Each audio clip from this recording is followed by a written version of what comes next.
손실극복 프로젝트 나만 믿고 따라와 2부 시작하겠습니다. 네. 오늘은 송가람 대표님과 박철순 이사님 함께하고 있고요. 2부에서도 종목 진단과 함께 히든카드 만나보는 시간 준비되어 있으니까요. 지금부터 1시간 저희만 믿고 따라오시길 바라겠습니다. 종목 상담 신청은 2부에도 계속됩니다. 궁금하신 종목명, 매수가 비중, 토마토 증권통 유튜브 채팅창에 남겨주시면 되고요. 전화 상담은요. 02-325-8200번, 325-8200번으로 전화 주시기 바랍니다. 네, 최근에 이제 반도체 관련된 종목들이 잘 날아가게 되면서 뭐 칩이라는 단어가 들어간 종목들도 괜찮다 이렇게 얘기가 나왔었는데 네. 오늘 또 가온칩스를 좀 보게 됐습니다. 안타깝게 좀 10% 가깝게 손실을 내고 있고요. 51,200원에 매수를 하셨습니다. 그러니까 올해 높을 때 앞서서 좀 말씀드렸던 대로 사셨고 이것과 관련해서 7%의 비중을 담고 계셔가지고 네. 어쨌든 간에 조금은 전략의 폭을 좀 넓힐 수 있는 여지는 있지 않나 좀 이런 생각은 듭니다. 네, 우리 시청자 4602님이 보내주신 종목이었는데요. 지금 매수하신 구간이 말씀하신 대로 거의 꼭대기 부분에서 샀죠. 아마 그때 약간의 수익도 있었을 텐데 놓치셨던 것 같아요. 그 위에 좀 꺾인 흐름이고 오늘은 46,000원에 거래를 마쳤습니다. 시청자님께서는 수급도 괜찮은 것 같고 주가 흐름도 좋아 보여서 매수를 했는데 내가 매수하자마자 내려간다. 아마 우리 모두가 공감하는 그렇죠. 그런 네. 상황이죠. 하지만 나는 연말이나 내년 초까지는 조금 더 보유를 해보면서 그래도 수익 실현을 해보고 싶다라는 생각을 가지고 있고요. 근데 또 한편으로는 마음속에 생각하고 있는 목표가가요. 65,000원을 가지고 65,000원. 계시다고 해요.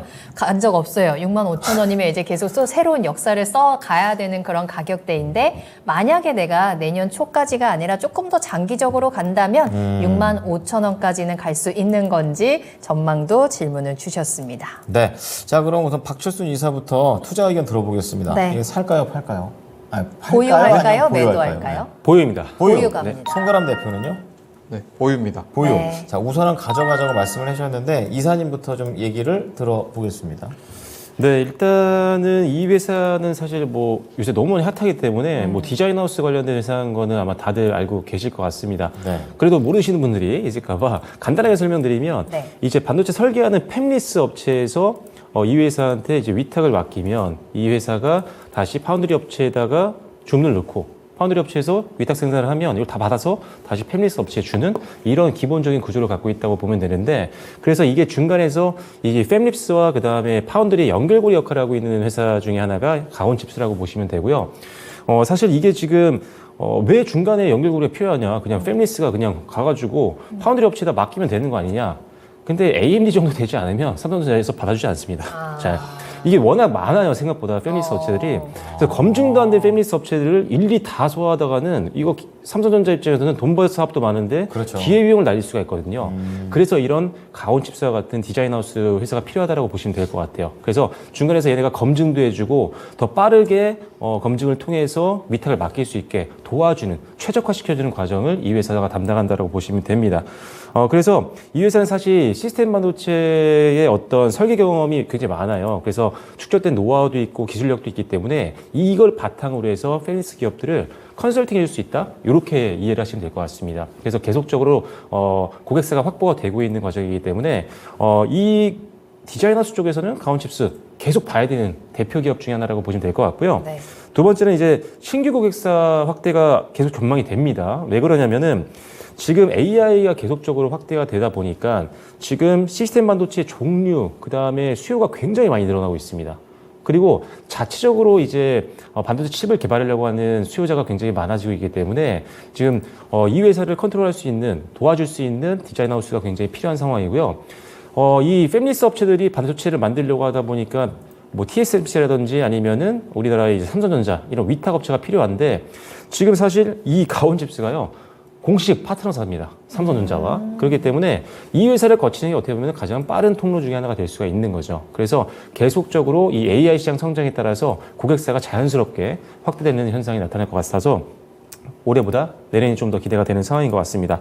실적도 지금 잠깐 보여드리면 일단은 뭐 나쁘지 않습니다. 지금 매출액도 꾸준하게 성장하고 있는 모습도 보이고 있고요.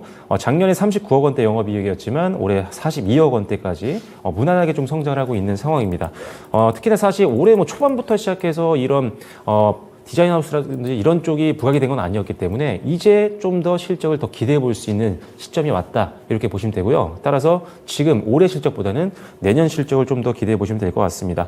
2023년도 일단 영업이익 같은 경우는 작년 대비했을 때 한 38% 정도까지 상승할 수 있을 것으로 보고 있기 때문에 일단 실적적인 부분에서는 걱정할 필요가 없는 디자인 하우스 회사다 이렇게 보시면 될 것 같습니다. 그래서 일단은 지금 상태에서는 저는 보유하는 게 맞다라고 봅니다. 일단 고점 찍고 내려온 상태에서 지지선 만들고 있는 구간이기 때문에 일단은 홀딩 말씀드리도록 하겠습니다. 가격 전략 바로 말씀해 주시죠. 네, 가격 전략 말씀드릴게요.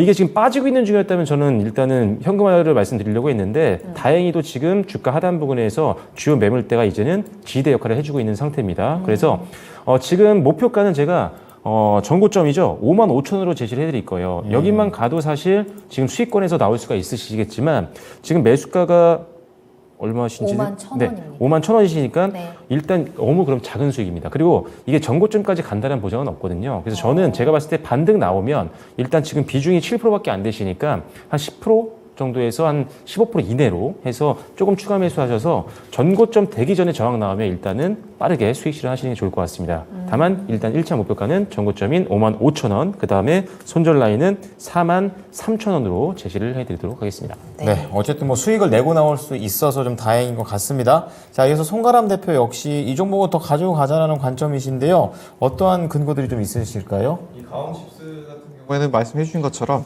시스템 반도체 내 디자인 솔루션 기업입니다. 이 팹리스 업체 그리고 파운드리 업체 양쪽 사이에서 반도체 설계 그리고 양산 공정에 대한 솔루션을 제공하고 있는 업체다라고 보실 수가 있겠는데요. 그래서 지금 최근에 이런 뭐 팹리스 업체나 파운드리 관련된 업체들 그리고 설계에 관련한 이런 업체들이 전반적으로 좋은 흐름이 나오고 있고 그에 따라서 이런 가온칩스도 좋은 흐름이 이어지고 있다라는 측면에서 지금은 뭐 단기 매물 라인만 지지가 나온다라고 한다면 꾸준히 가져가 볼 수 있는 구간이 아닌가라고 말씀을 드릴 수가 있겠고요. 뭐 반도체 부분에 있어서는 다양한 것들을 볼 수가 있겠지만 뭐 AI 시장이 성장한다라는 측면에서 장기적으로 볼 수 있다라고 볼 수가 있을 텐데요. AI 시장 같은 경우에는 지금 이 AI 시장이 발전한다라고 한다면 뗄래야 뗄 수 없는 부분이 바로 이 시스템 반도체 부분이다라고 볼 수가 있을 텐데요. 시스템 반도체는 더 간단하게 완전히 간단하게 설명을 드리면 우리가 실질적으로 많이 이전에 주목을 받았던 것들은 이제 D램이나 S램, V램 같은 이런 롬 등이 메모리 반도체 쪽에 속하고요. CPU 같은 중앙 처리 장치 이런 부분은 바로 이 시스템 반도체 부분이라고 할 수 있을 텐데요.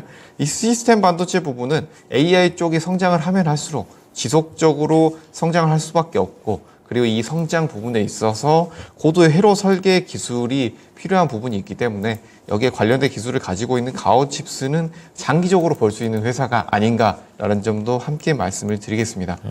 최근 흐름 살펴보게 되면요. 꾸준히 올라온 이후에 매물대를 어느 정도 소화하고 다시 지지되고 있는 흐름이 나오고 있습니다.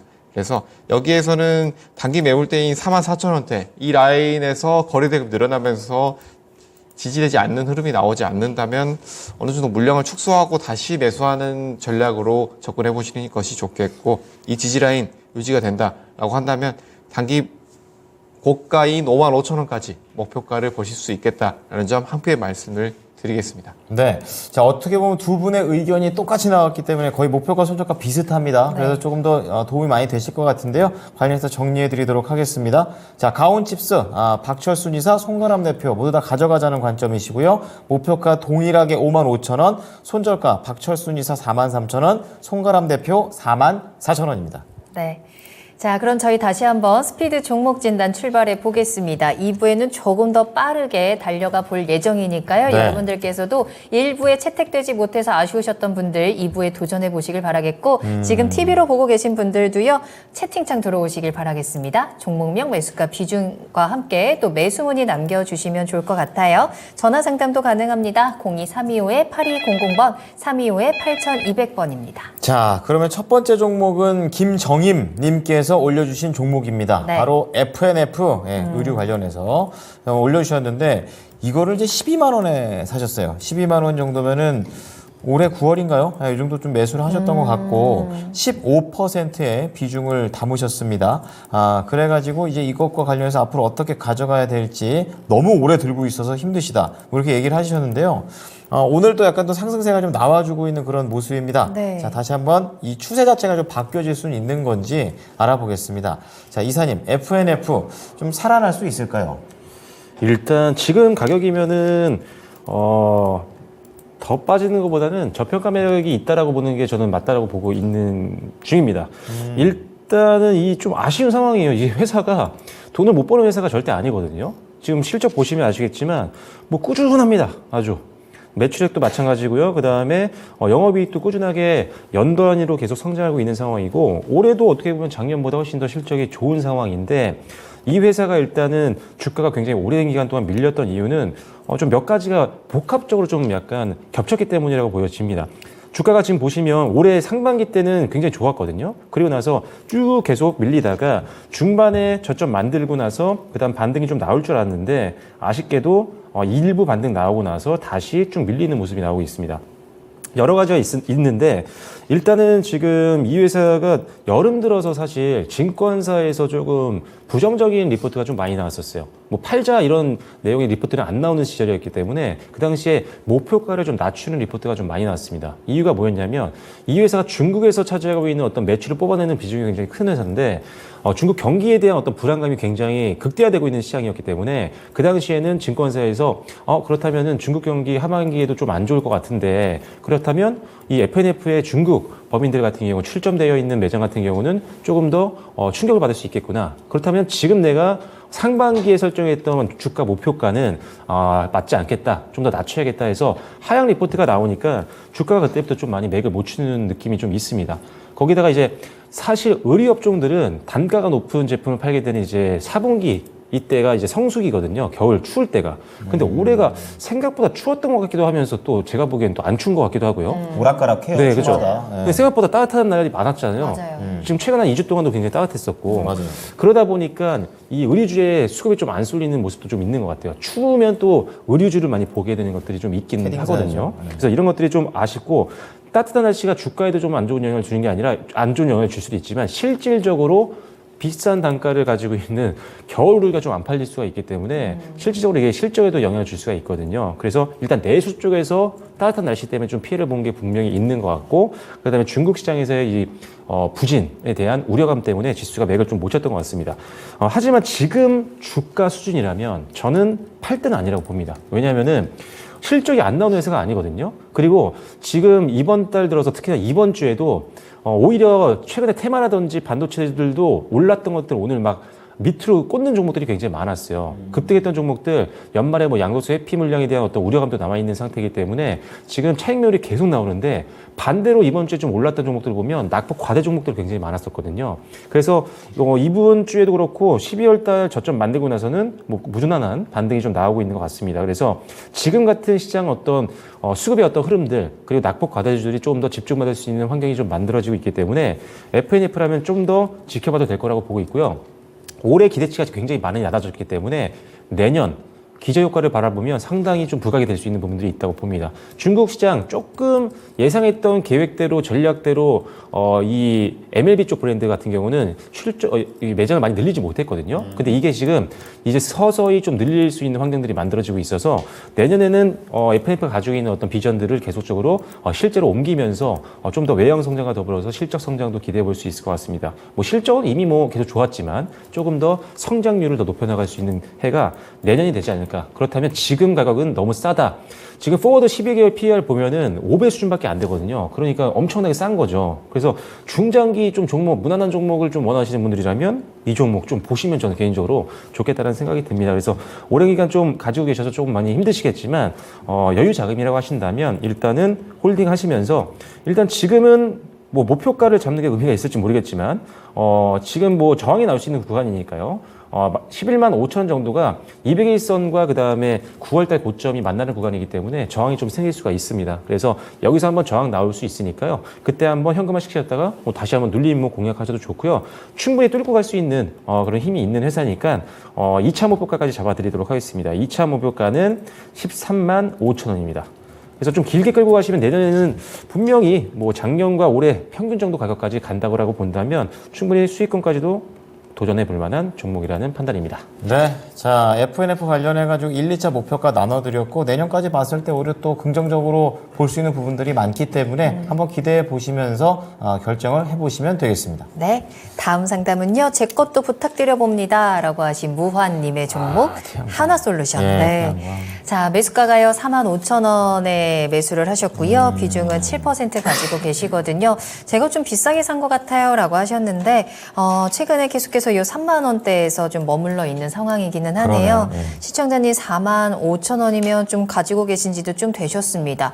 하나솔루션도 지금 계속해서 올 한 해 내내 지금 내려오고 있기만 한 종목이어서요. 좀 많이 답답하실 것 같은데 일단 시청자님께서는 추가 매수를 해서 단가를 4만 원까지 낮추고 싶다라고도 함께 남겨주셨거든요. 추가 매수해서 좀 가능할까요? 대응이? 7%입니다. 지금 하나솔루션은 추가 매수보다는 지지 구간을 확인해야 되는 구간이다라고 보여지는데요. 지금 화학주들이 굉장히 다 안 좋습니다. 지금 화학주들이 이렇게 안 좋은 영향이다라는 것은 아무래도 지속되는 불경기가 원인이다라고 볼 수가 있겠죠. 특히 이 하나솔루션 같은 경우에는 이 화학 부분 NCC 석유화학 부분 외에도 이 태양광 관련된 부분에도 강점을 가지고 있는 회사인데 이 하나큐스의 지분을 100% 가지고 있고 이런 R&D 쪽에도 충분히 기술을 가지고 있는 회사죠. 하지만 이 양쪽 모두가 지금은 전체적으로 시장이 약세를 보이고 있는 부분이 있기 때문에 또 추세 자체를 보더라도 지금 꾸준히 하락 추세다라는 점에서는 지금 이 두 가지 이슈가 언제 회복이 될지 여부 그리고 바닥권에서의 재반등 여부를 지지라인 체크를 보시면서 접근을 하셔야 된다라는 점을 말씀을 드릴 텐데요. 뭐 태양광 부분 같은 경우에는 최근 뭐 태양광 사업 부분에서는 이 하나큐스를 지분을 100% 가지고 있으면서 연구개발도 하고 있는 부분이 있지만 이런 태양광 부분의 이슈가 다시 나오려면 미국이나 유럽 이런 부분에 있어서 수출 부분이나 여긴 에너지 관련해서 밸류체인이 다시 한번 부각이 됐을 때 이런 이슈들이 나올 것으로 예상이 되고요. 그리고 글로벌 태양광 신규 설치가 어느 정도 늘어나는지 여부도 다시 체크를 해보셔야겠죠. 메인으로 보셔야 될 점은 아무래도 이 하나솔루션 같은 경우는 NCC, 이 납사를 이용한 석유화학 제조 방법인 NCC 부분에 있어서 강점을 가지고 있는 화학회사다라고 볼 수가 있겠습니다. 이 NCC 회사들 같은 경우에는 우리가 여러 가지 면을 볼 수가 있겠지만 제가 앞으로 먼저 말씀드린 부분에 있어서는 매크로 이슈를 통해서 이 매크로 이슈는 세계적인 경기 흐름 체크를 해봐야 된다라는 점 말씀을 드렸지만 직접적인 지표 체크를 해보신다라고 한다면 유가를 체크를 해보시면 이 가격대의 흐름을 어느 정도 예상을 해볼 수가 있을 텐데요. 유가가 하락을 하게 되면 타 공정 대비해서 원가 경쟁력이 부각이 될 수밖에 없기 때문에 긍정적인 흐름을 통해서 단기적으로는 좋은 흐름이 나올 수 있다라는 점을 체크를 해보실 수가 있겠고요. 하지만 이런 하반기에 에틸렌 가격대도 그렇고 바로 이런 회복 부분에 있어서는 쉽지 않다라는 부분 전망이 되고 있기 때문에 이런 화학 회사들 같은 경우에는 업계에서 포트폴리오 확대가 어느 정도 필요하고 새로운 성장 모멘텀이 나오지 않는다라고 한다면 바닥권에서 드라마틱한 반등은 나오기 힘들지 않겠느냐라는 전망을 말씀을 드리겠습니다. 그래서 체크해볼 부분, 이런 태양광 부분에 있어서의 상승 모멘텀, 그리고 NCC 부분에 있어서 이런 전체적인 시장의 활성화, 그리고 여기에 따른 유가 하락이 어느 정도 되는지 여부 체크를 해보시길 바라겠고요. 기술적인 흐름 살펴볼 텐데요. 최근에 제가 말씀드렸던 부분은 바닥권 아직 잡히지 않았다라고 말씀을 드렸는데요. 장기적으로 계속해서 하락을 하고 있기 때문에 여기에서 이런 유가라든지 그 외 시장의 호황도에 따라서 추가적인 화학 제품군들, 화학 회사들의 추가 하락도 우리가 고려를 해봐야 되는 구간이다라고 보여집니다. 그래서 지금은 바로 추가 매수로 접근을 하셔야 되는 구간은 아니다라고 보여지고요. 지금 보유 물량을 대응해야 되는 구간으로 보입니다. 단기적으로는 35,000원대 가격 라인대 돌파 여부 체크를 해보시고 26,000원대 가격대가 이탈이 나온다라고 한다면 기간 조정이 길어질 수 있기 때문에 추가 매수보다는 여기서 지지 여부 다시 보시고 매수 위치를 노려보시는 것이 어떨까라는 점 말씀드리겠고 2차 목표가는 38,000원 제시해 드리도록 하겠습니다. 네, 하나솔루션에 대해서 목표가 35,000원과 38,000원 1, 2차로 나눠드렸고요. 손절가 26,000원입니다. 네. 자, 다음은 송이님께서 STI라는 종목을 올려주셨습니다. 네. 매수하셨던 가격은 오늘 종가랑 비슷합니다. 3만 원에 10% 들고 계시는데요. 오늘도 뭐 시장 상승에 비해서 STI는 약간은 최근에 살짝 37,000원 찍고 살짝 내려오고 있습니다. 단기적으로는 조금 부진한 모습들을 보여주고 있는데요. 오늘 관련해서 STI는 이분께 여쭤봐야 됩니다. 박철순 이사가 8월이랑 9월에 두 번 다 이거 히든카드로 나왔었었고 그러니까요. 두 번 다 말만 한 게 아니라 목표가에 도달을 했기 때문에 자, 오늘 STI는 이분에게 넘겨보도록 하겠습니다. 3만 원입니다. 이게 어떻게 하는 게 좋을까요? 일단 오늘 처음으로 수익이 난 종목이어가지고 조금 편하게 설명 좀 오늘 드릴게요. 유독 좀 손실이 큰 종목이 많이 갔죠. 네, 이게 제가 이제 계속 소개를 여러 번 반복적으로 드렸던 종목인데 일단은 왜 그랬냐면 박스권에서 굉장히 안정적인 흐름들이 나왔어서 계속 제가 저점에서 소개를 드렸던 종목이기도 했어요. 근데 이제는 고점을 뚫었죠. 이 회사는 앞으로도 뭐 전 좋게 보고 있는 부분입니다. 어떻게 보면 반도체 소부장 중에서 뭐 최선원주를 몇 개 뽑으라고 하면 STI를 항상 빼놓지 않고 말할 정도로 좋게 보고 있는데 이 회사는 사실은 케미컬 중앙공급장치라는 거를 원래 주력으로 하고 있던 회사예요. 그런데 제가 기대하고 있었던 것들은 그 나머지 회사들이 지금 시대의 트렌드에 맞는 것들이었기 때문이에요. 왜냐하면 리플로우 장비 같은 경우는 사실 HBM 쪽에서 굉장히 많이 필요로 하는 부분이거든요. 그래서 이 부분에서 기술력을 갖췄기 때문에 지금 그리고 나서 HBM이 엄청나게 지금 시장에서 주목을 받고 있고 이제 수요가 앞에서 너무 많다 보니까 공급이 굉장히 부족한 상황이 됐죠. 그러니까 당연히 지금 환경은 STI의 어떤 제품들을 팔 수 있는 굉장히 우호적인 환경이라고 보시면 됩니다.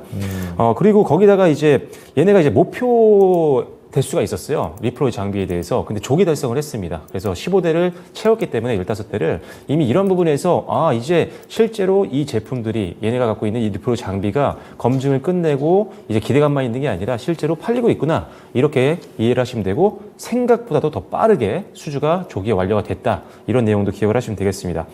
그리고 개인적으로 또 기대하고 있는 부분이 뭐냐면 얘네가 FC-BGA 현상기라는 것도 사업을 하고 있는데 FC-BGA는 아시는 분들도 있겠지만 기판 쪽에서 가장 많이 지금 각광을 받고 있는 비싸죠. 쪽입니다. 네, 비싸기도 하고 활용도가 높아요.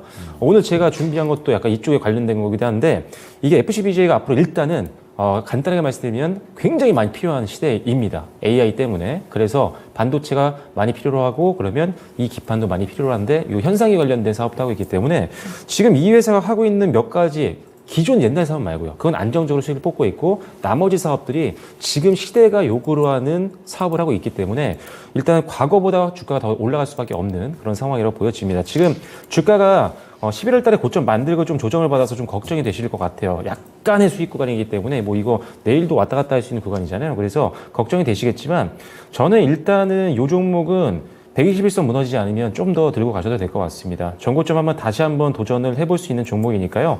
일단 단기적으로 지금 기관들이 좀 매물이 좀 나오긴 했지만 여전히 뭐 외국인들이 뭐 그렇게 크게 뭐 던지고 있는 모습들도 아니고요. 기관들도 보통 한 3, 4거래를 팔다 다시 사고 이런 경우가 반복이 많이 됐었거든요. 최근에. 그래서 일단은 이 종목은 손절 라인만 안 무너지면 일단은 전고점 한번 공략해 보시면 될 것 같습니다. 자, 일단 지금 기준에서 손절 라인은요. 가격적으로는 28,000원입니다. 28,000원이고요. 그 다음에 목표가는 35,000원 이상부터 분할 매도로 수익을 챙기시는 전략으로 말씀드리도록 하겠습니다. 그 이후에 손절가 이탈해서 현금하셔도요. 저점 다시 만들고 반등 나올 때 또 한번 공략해 볼 수 있는 종목이니까 일단 HBM이 계속 식지 않는 한은 계속 보시면 좋을 것 같습니다. 네, 자 히든카드로 두 번 다 목표가에 도달한 박철순 이사의 종목이었습니다. 송이님의 STI를 손절가 중요하다고 말씀을 해주셨는데요. 28,000원 그리고 35,000원 넘어가면 이제 그때부터 조금씩 팔아가면서 익절하시기를 권유해드립니다. 네, 자 다음 종목은 저희 카카오뱅크 한번 살펴보도록 하겠습니다. 오늘 뭐 전반적으로 대체로 카카오 그룹주들이 다 분위기가 나쁘지 않았죠. 카카오뱅크도 오늘 3.47% 상승하면서 26,850원에 거래를 마쳤네요. 시청자님 매수하신 가격은 3만 원대입니다. 3만 304원에 거래를 하셨고 비중은 비중은 11% 담으셨어요. 매수 단가까지 올라올 수 있을까요? 라는 질문 남겨주셨는데요. 정말 길게 뽑아보니까 카카오뱅크 올 한 해 정말 잔잔하게 뭐 거의 움직임이 없다고 할 수 있을 정도로 안타깝습니다. 횡보를 했네요. 또 최근의 흐름만 보자면 그래도 11월에 17,000원까지 내려갔다가 다시 한번 좀 반등 나오고 있는 구간이긴 하거든요. 매수가까지 회복 가능한지 카카오뱅크 전망 살펴보겠습니다. 네, 카카오뱅크는 대표적인 인터넷 은행주라고 할 수가 있겠죠. 은행주들을 좋아하시는 분들은 많이 좋아하시는데 은행주들의 수익 구조가 어떻게 나오는지 먼저 체크를 해봐야 된다라고 말씀을 드리겠습니다. 은행 같은 경우에는 예대 마진순 그리고 이자 마진순으로 수익성이 나오고요. 그리고 여기에서 은행주들은 전반적으로 체크해봐야 할 점이 국채 금리가 상승했을 때 주가가 상승하는 흐름이 나오게 됩니다. 그렇기 때문에 여기에서 은행주들은 인터넷 은행주들 외에도 전반적으로 은행주들을 보실 때는 이런 국채 금리가 어떻게 움직이는지 여부를 체크를 해보실 필요가 있지 않냐라는 점을 말씀을 드리겠습니다. 금리적인 부분에 있어서는 이런 고금리 기조에 있어서 지속적으로 나왔던 부분, 계속적으로 나왔기 때문에 이 부분에 있어서는 금리 부분과 그리고 이런 국채금리 상승 여부 두 가지를 함께 체크를 해보는 것이 어떨까라는 점 말씀을 드리겠고요. 이 카카오뱅크 같은 경우에는 대표적인 이런 우리 기존의 은행과는 다르게 오프라인에서가 아니라 온라인에서 인터넷 전문은행으로 대장주로 움직이고 있다라고 볼 수가 있습니다. 뭐 수익 구조도 기존 은행들과 거의 대동소이합니다. 기존 은행과 비슷하게 이자 부분 여기에 있어서 이런 예대 마진을 통해서 수익이 대부분이 나오고 있고요.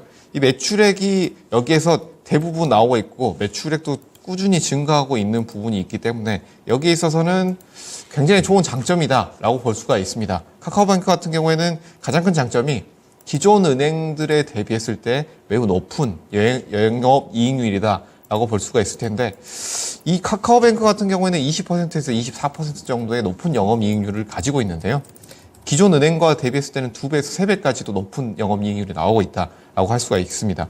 이유 같은 경우에는 단순하게 우리가 은행을 갈 때 기존의 지점들을 향해서 갔지만 이 지점들을 유지를 하려면 뭐 건물에 세도 내야 될 것이고 직원들도 유지를 해야 되기 때문에 이런 유지비 측면에서 카카오뱅크는 거의 들지 않는다. 라고 볼 수가 있겠죠. 그래서 굉장히 높은 영업이익률이 나오고 있고 이 부분에 있어서 주목해 볼 만한 성장이 나올 것이다 라는 점을 볼 수가 있겠지만 한 가지 장기적으로 볼 것이냐 라는 측면에서는 어느 정도 의문점을 가질 수밖에 없는 시기다 라고 보여지는데요. 첫 번째는 매출 구조가 굉장히 집중돼 있다. 이 국내에 한정돼 있다라는 부분도 있고 방금 전에 말씀드렸던 이런 예대 자금에 대한 매출로 한정이 돼 있다라는 부분인데 이 대출이자 같은 경우에 가장 큰 수익이 주택담보대출인데 이것도 국가 정책에 따라서 크게 변동성이 나오고 있기 때문에 지금 호황과 불황 사이클 속에서 불황 사이클이 굉장히 강하다라는 측면까지도 단점으로 볼 수가 있다라는 점을 볼 수가 있겠고요.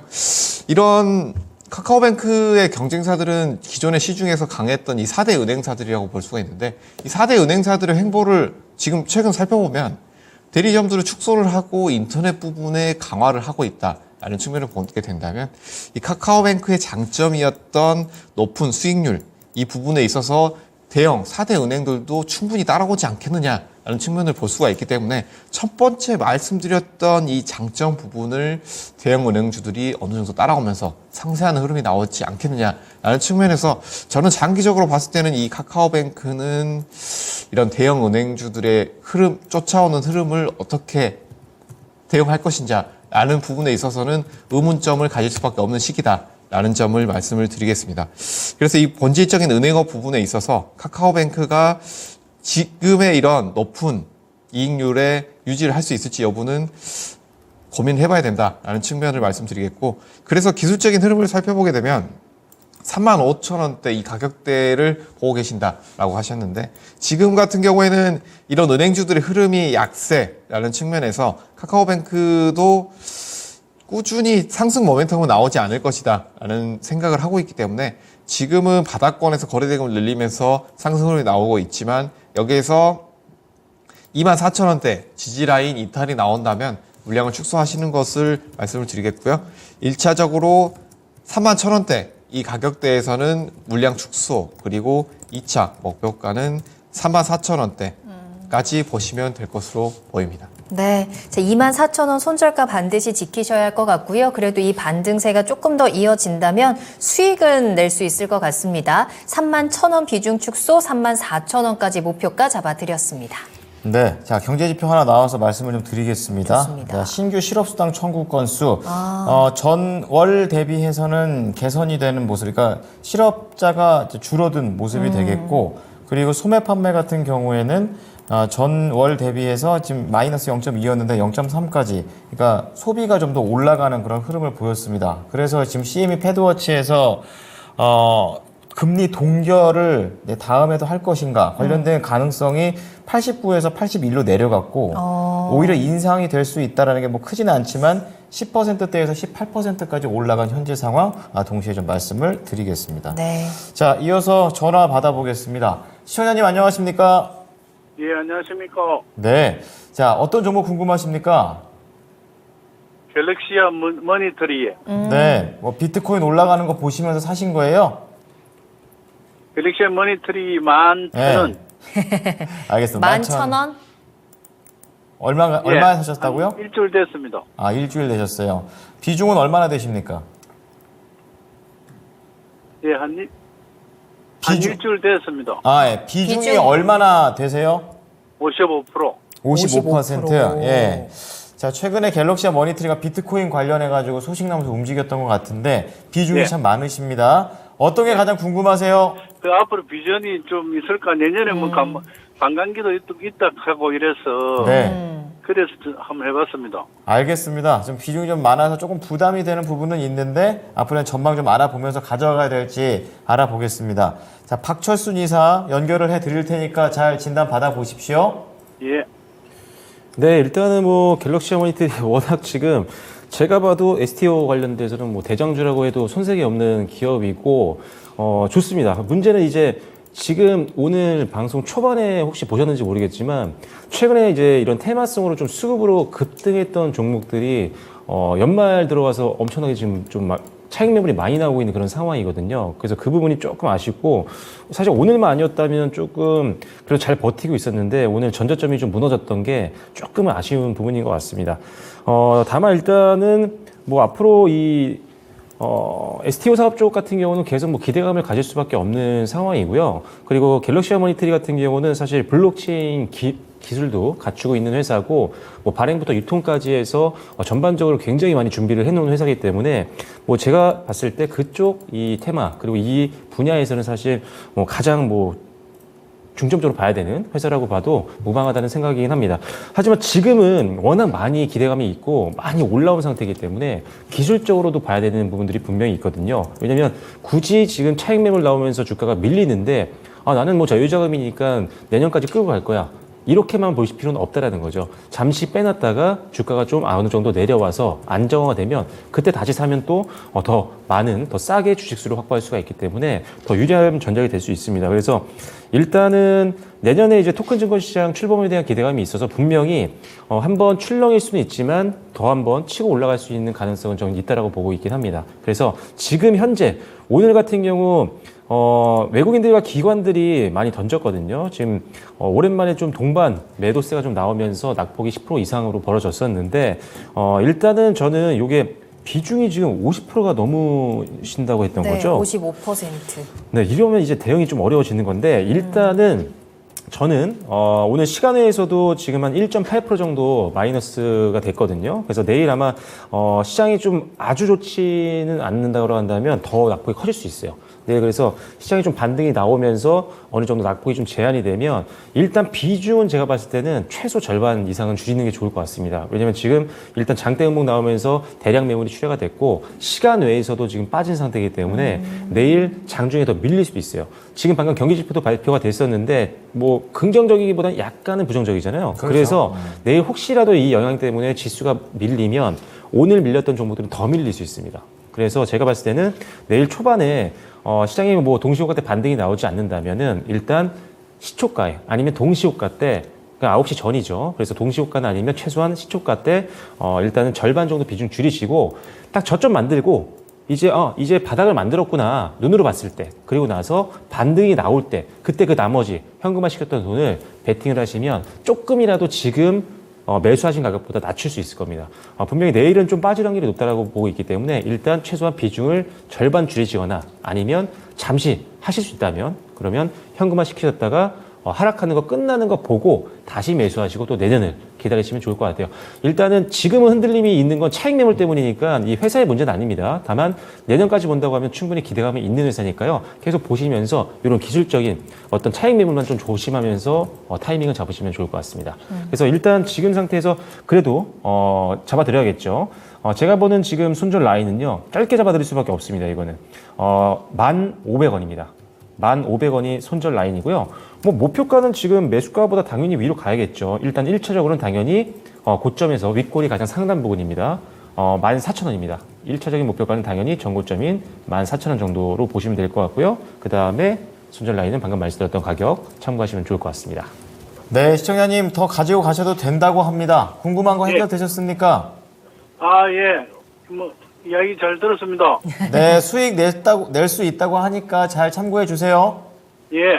네, 예, 감사합니다. 고맙습니다. 예, 감사합니다. 예, 갤럭시아 머니트리였습니다. 네. 자, 저희 다음 종목 바로 볼게요. 시간이 많이 지나갔네요. 자, 이번에는 그린비님의 GC셀 진단하도록 할게요. 31,200원에 비중 20%. 어제 저점에서 매수를 하셨는데 오늘 바로 이렇게 7% 가까이 뛰어오르면서 수익권에 계십니다. 시청자님께서는 이제 내년에 과연 이 종목의 주가 전망이 어떻겠느냐, 그리고 큰 그림으로 바이오 전체적인 분위기가 어떻겠느냐라는 질문 같이 남겨주셨는데요. 자, GC셀 계속해서 목표가 어떻게 잡으면 좋을까요?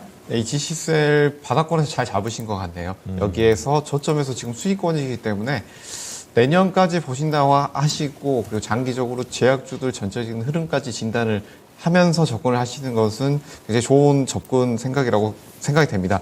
지금 여기에서 GC셀 같은 경우에는 특장점이 여기에서 세포치료 관련해서 후보물질을 가지고 있는 회사입니다.